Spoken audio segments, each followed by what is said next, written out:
Hi everybody, my name is Caitlin and welcome back to my channel where we talk about all things horror and horror related. And today I'm going to be doing a quick review of some of the horror films that I was able to watch during this year's Sundance Film Festival. As you might know, Sundance had to go online again this year due to the pandemic, but the silver lining of that is that it gave people like me who just stay at home all the time an opportunity to watch some of the films. So I watched 4 films over the past week and I'm gonna give you my thoughts on them as well as my recommendations. These are gonna be all non-spoiler reviews and I'm gonna go in the order that I watched them. So the first film I watched is Speak No Evil. This is a Danish film that follows a family of 3. It begins with them on vacation in Italy, and while there they meet up with another family. The 2 families get together, they have dinner, everyone seems really nice and getting along. Upon returning home a few months later, the family receives a postcard from the family that they met while on vacation, inviting them to come stay with them for a weekend. They're a little unsure at first, but you can tell that the husband really wants to go. The film hints that he's a little depressed in his life, in his daily routine, and this offers him an opportunity to break away from that. So the family does go visit the other couple at their home, and right away things start to feel a little bit off. The family isn't as friendly as they were when they were on vacation. You slowly start to realize that they lied about certain things. They also have a son that just acts really withdrawn and kind of depressed. He doesn't talk that much and you're not really sure what's up with him. And so the protagonists feel increasingly uneasy throughout their stay with this couple. And while there are times they want to leave, they choose not to because they're afraid of looking bad. They're afraid it might be rude. You know those situations where your gut instinct is telling you that something is wrong and you should leave, but you don't because you think you're blowing things out of proportion or you're being paranoid for no reason? This is a film that shows you the awful things that can happen to you if you don't trust your gut instinct. The entire time I was watching this movie, I was just screaming at the screen, just leave! Leave! These people are creepy! Go! Get out! And speaking of Get Out, you can tell the director of this film is really inspired by a lot of modern horror directors such as Jordan Peele and Ari Aster. But it's not one of those slow burn horror films that you would expect of an A24 picture.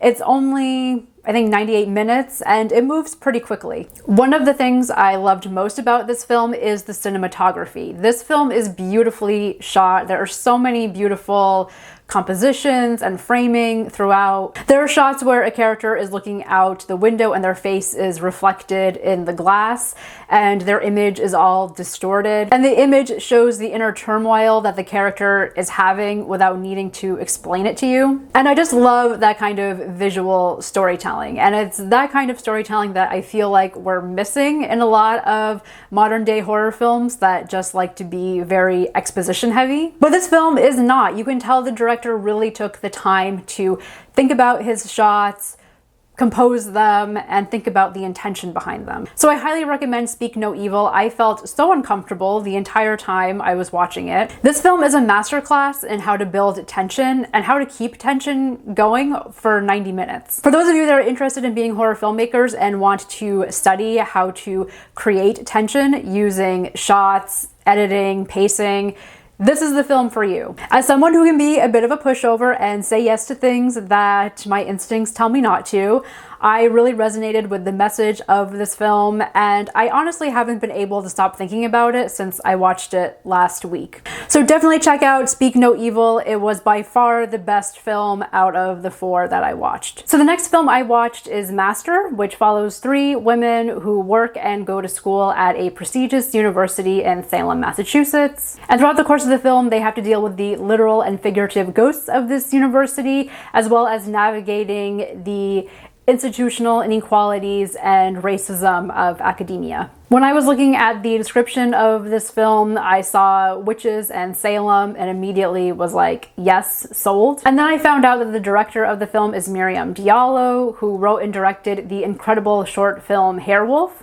I was lucky enough to see Werewolf when it premiered at the 2018 Sundance Film Festival, and I thought the film did an incredible job of using horror tropes to discuss issues such as cultural appropriation and racism. So I was really excited to see what she was going to come up with for her first feature-length film. If you look up reviews for this film, you'll likely see reviewers likening Master to films like Get Out, Suspiria, and the recent Candyman. Well, I thought Master was a fine film. I don't think I would put it in the category as those other films. This film was not a part of Sundance's Midnight selections. It was actually in the US dramatic competition. And I feel like the dramatic category is a more appropriate place for this film because while there are horror elements here and there, I never felt like the film really brought all of these elements together. There is a ghost and there's creepy stuff that happens throughout, but the film never ties all of this together. And by the third act, it feels like these elements are dropped and they don't really play a significant role. So for me, I just felt like the horror elements were a bit haphazard, a little cliche.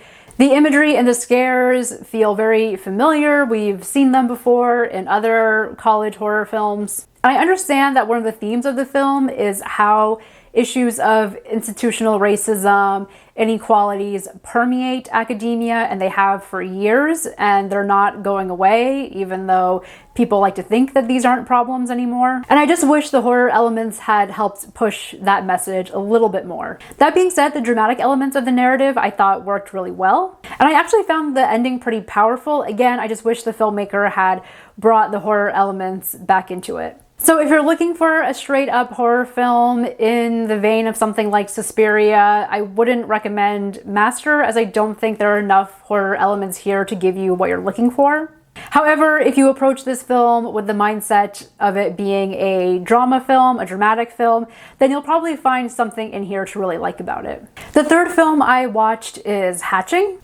Hatching tells the story of this, I guess you could call them influencer family. They're the type of family that is always recording themselves and recording how perfect their life is and plastering that perfect life all over social media. This is a trend we're seeing a lot with influencer mom and dads on Instagram, YouTube, TikTok, and Hatching explores the darker side of that type of influencing. You have the mom who's really constructing all of this, and she has to make sure that everything in her life is perfect all the time. She puts a lot of pressure on the rest of her family members, specifically her daughter. The daughter is a gymnast and her mom is constantly putting pressure on her to train and be the best so that she can win this competition and the mom can stream it on social media. And then one night the daughter discovers an abandoned bird egg and she takes it back home with her. She puts the egg under her pillow, under her stuffed animals, and nurses it, keeps it warm. The egg grows huge, it eventually hatches, and what comes out of the egg, of course, causes chaos and wreaks havoc on this family's perfect life. If you like folk horror, you'll most likely love this movie. The film does a great job of feeling like a classic grim fairy tale while also incorporating modern elements like social media. And this is another film where the cinematography is gorgeous. I loved the color scheme of this film. I'm a really big fan of grotesque things happening in very aesthetically pleasing spaces, and Hatching has that throughout. So if all of these elements sound appealing to you, give Hatching a try. The only thing I'll say about it, and this is not a fault of the film, but Sundance put little Q&As with all the directors at the beginning of the film. And during the introduction with the director of Hatching, she, without meaning to, spoiled the ending. And so by the time the ending came, it felt a little lackluster because I had been expecting it throughout the whole film. So if you're gonna watch Hatching, go into it without reading anything about it. I think you'll really enjoy the film that way. The final film I watched is Piggy. Piggy is about a young teenage girl who is on the heavier side and she gets bullied a lot because of her weight. And then one afternoon, while being bullied by some of her classmates, the town serial killer shows up, kidnaps the bullies, and takes them away. The protagonist sees this happening and chooses to do nothing about it. And you can tell there's a weird connection between the protagonist and the serial killer and you're not quite sure what that connection is. Overall, Piggy is an adolescent teen film combined with a serial killer stalker film, and it is amazing. Seriously, I'm not going to even say anything more about it. Just go watch it. It's really fun to see these two types of genres come together and interact. I will say the teen angst, teen drama side does overpower the narrative in certain parts. You're not going to get a ton of gore or scares here, but the film still works really well even without these elements. This is a film based off of a short of the same name. I saw this film a lot in 2019 when I was traveling to different film festivals to promote my own film. And I have to say, I was always a little lukewarm on the short film. I really liked the ending, but to get to the ending, there was 10-15 minutes of just having to sit and watch this poor girl getting bullied. And the short film doesn't give you much in terms of character development other than this character is overweight. But I found the feature solved a lot of the problems with character development that I had from the short film. The protagonist is well written, she's given depth. I thought the actress that plays her is amazing. And I loved all the new characters that the film brought in as well, such as the girl's family. The family members are their own characters. I had a lot of fun with them. They're funny. They definitely bring some levity to the seriousness of the narrative. I was unsure how I was going to feel about this film because sometimes short films that get turned into features, you can tell that the filmmakers were struggling to come up with enough plot elements to make up a 90-minute film. But Piggy doesn't have that problem. There are certainly moments here and there where it feels a little slow, but overall it works. I had a blast watching this film and I highly recommend it. I also love the messages around bullying and being the bigger person if you are the one that's being bullied. I recommend checking out the short film as well. You can find it on Alter here on YouTube. And yes, I am going to give a quick plug here and say if you would like to watch my film, Stephen the Dead Girl, you can find that on Alter as well. I will leave links down below in the description box. Okay, so those are my quick thoughts on the films that I watched at Sundance this year.